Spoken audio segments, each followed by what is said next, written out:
What's up, y'all? Welcome to the NBA Weekly Postgame. This is where we share our views on the latest trending topics within the NBA. My name is Sha. And I'm Evay, and we have a lot to talk about. In this episode, we're going to talk about our player of the week, and we're going to discuss the unexpected threats in the Eastern Conference. Let's get into it. My player of the week is Nikola Jokic. Let me tell you, those Denver Nuggets have been depleted. I mean, we're still dealing with Jamal Murray's injury. Now PJ Dozier is out. Michael Porter Jr. is out for the season. And now Austin Rivers is in protocols. Jokic has been holding it down. He has been everything. He has been the Denver Nugget of the season. Nugget. Yes, Nikola's balling. That's why he won MVP. He is the silent MVP. You know, he may not get all the accolades that the other MVPs get, and people are not anticipating his, MVP status. But yeah, that's a good one. Mm-hmm. That's a good one. Yeah. Hasn't sat out, hasn't let up, still averaging 25 and 13 rebounds. What? Jokic is my player of the week. Different nugget. Oh, that's funny. That's funny. Okay, so I'm gonna go to the East, and my player of the week is none other than DeMar DeRozan. Like, oh my! When I tell you DeMar DeRozan was acquired by the Chicago Bulls and was not an exciting acquisition that the fans wanted, but now he is the fan favorite. Yes. He is currently the number one fourth quarter scorer in the NBA league right now. Clutch status, and he does all of these things for the Chicago Bulls. He's actually changed the landscape of the Chicago Bulls of contention in the East. He's made them true contenders. He really has. And he has done all of that without the three ball. Mid-range genius. I just can't.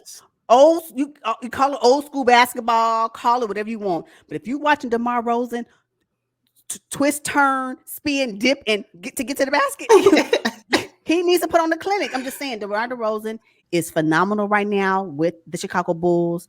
He has been a great contributor to their roster, and he's my player of the week.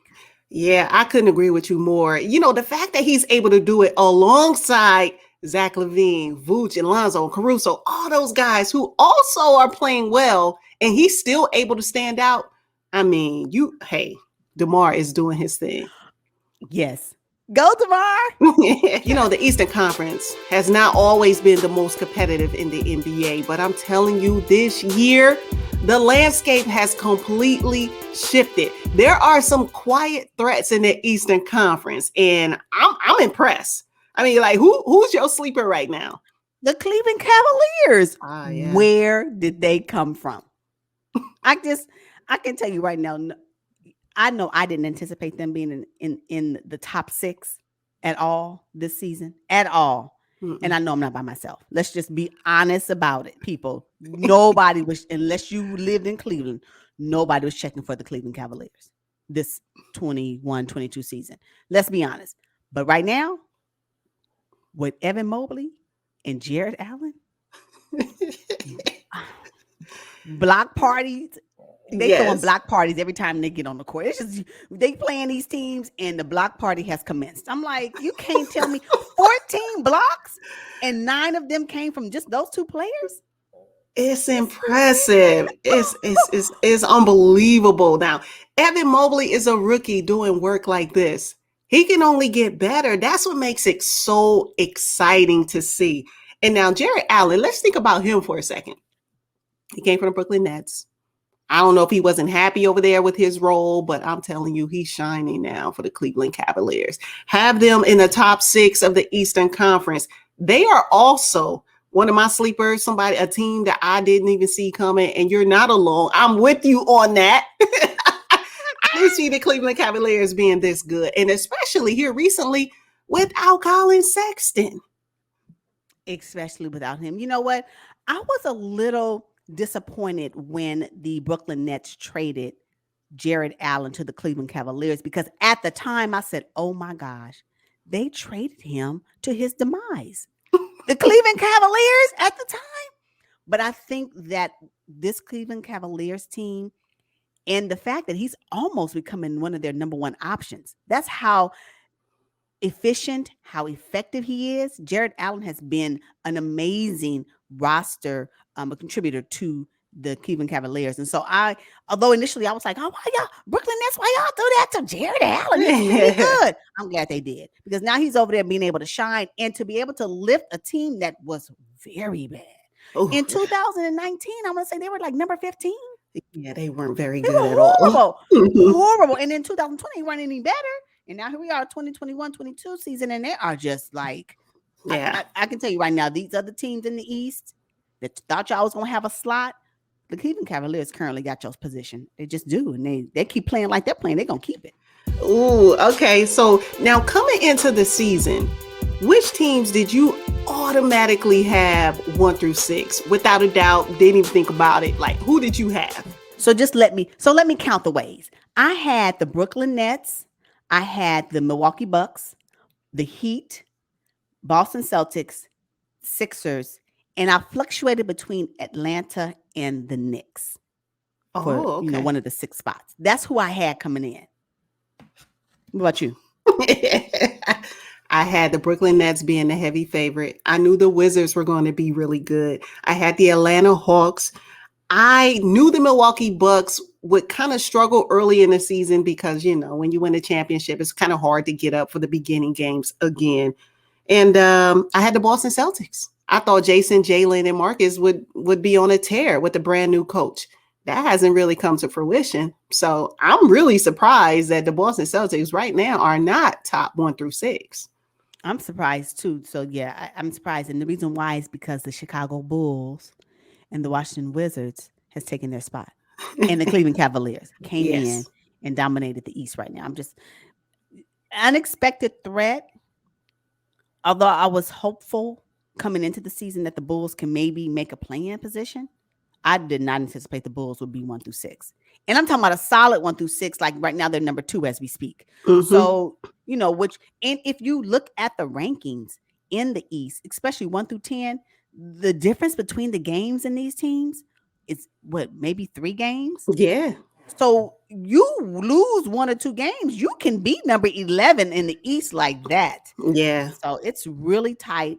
And I was not. Oh, another team that also was unexpected for me to be this high up in the ranking. I mean, they've slid down since, but to start off high in the ranking was the Charlotte Hornets. Oh, absolutely. Yeah.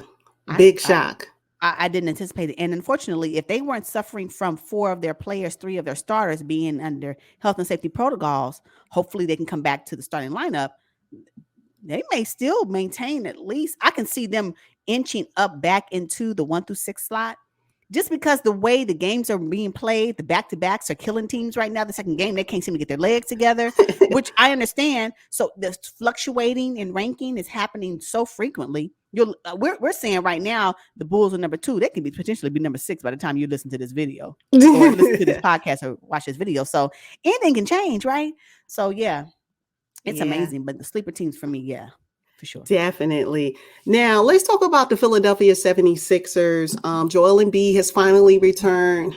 Oh, my God. He's just so dominant. Without Ben Simmons, they've been able to hold on at least, 7 through 10. But I anticipate them moving up to the top 6. And if they don't, I would venture to say Doc Rivers might start being under the microscope. Right now, I haven't heard any talks about Doc. But the Philadelphia 76ers need to be in the top 6. How they gonna get to the top 6? They just need to. They need to. How are they gonna do it? Well, these other teams. Well, the Miami Heat right now. I mean, they're struggling with a lot of injuries. Yeah, now that Bam is out. Yeah, that may be okay. Now that Bam is out, that's possible. Yeah, that's an opening for the Philadelphia 76ers to kind of slide in. Yeah. But they're going to have to start putting together a nice string of wins, and it's going to be tough for them, but I think it's doable as long as Joel Embiid is healthy. Okay, that's fair. So do they need Ben Simmons? Absolutely, they need Ben Simmons. I've been right. Look, I support Ben Simmons. Yeah, I know. They need him because I'm telling you, the Curry brother and Maxey and all them, they're nice. I like them. But you need Ben. He is their floor general supreme. Those guys don't light a candle to Ben Simmons. Wow. So if the Sixers do not make it to a top 6 slot, they always have the Ben Simmons narrative to fall back on. Yeah. Good for them. Because Ben Simmons will not be suiting up for the Philadelphia 76ers this season. I am certain about that. Oh my goodness. And he don't want to be there. And they don't want him either. Oh God. Now the Atlanta Hawks kind of struggled early on in the season. Mhm. Looks like they put together a nice little win streak. Do you think they have the potential to move up? Right now, they're sitting number 10 in the Eastern Conference. It's going to be a struggle for them. It's going to be a struggle for them. I'm going to tell you right now, if the Nets, the Bulls, Wizards, and the Bucks stay solid, there's potentially 2 slots. And I say the Heat because Bam is going to be out. And they have Duncan Robinson struggling big time. So his point production is 0, and then you got Kyle Lowry inconsistent. I can go on and on. If Tyler Hero can put the team on his back, they may be able to, right? And if Jimmy Butler is not in the rotation and he's not starting, the Heat can forget it. So there's a potential that they can slide down. I think they're vulnerable. I would say the Heat for me is vulnerable in being in the top 6, that anybody can potentially take their slot. And the Cleveland Cavaliers, although they were unexpected, with Colin Sexton being out, they may start to see some struggles down the stretch. So we'll just see. But I think there's 2 potential teams that are vulnerable in the top 6 that perhaps the Hawks can take the slot. Maybe the Sixers can get in, provided the other teams that I just mentioned beforehand stay healthy and continue to perform as they're performing today. So Okay. All right. All right, y'all. That's all we got. And until next time, goodbye. Peace, y'all.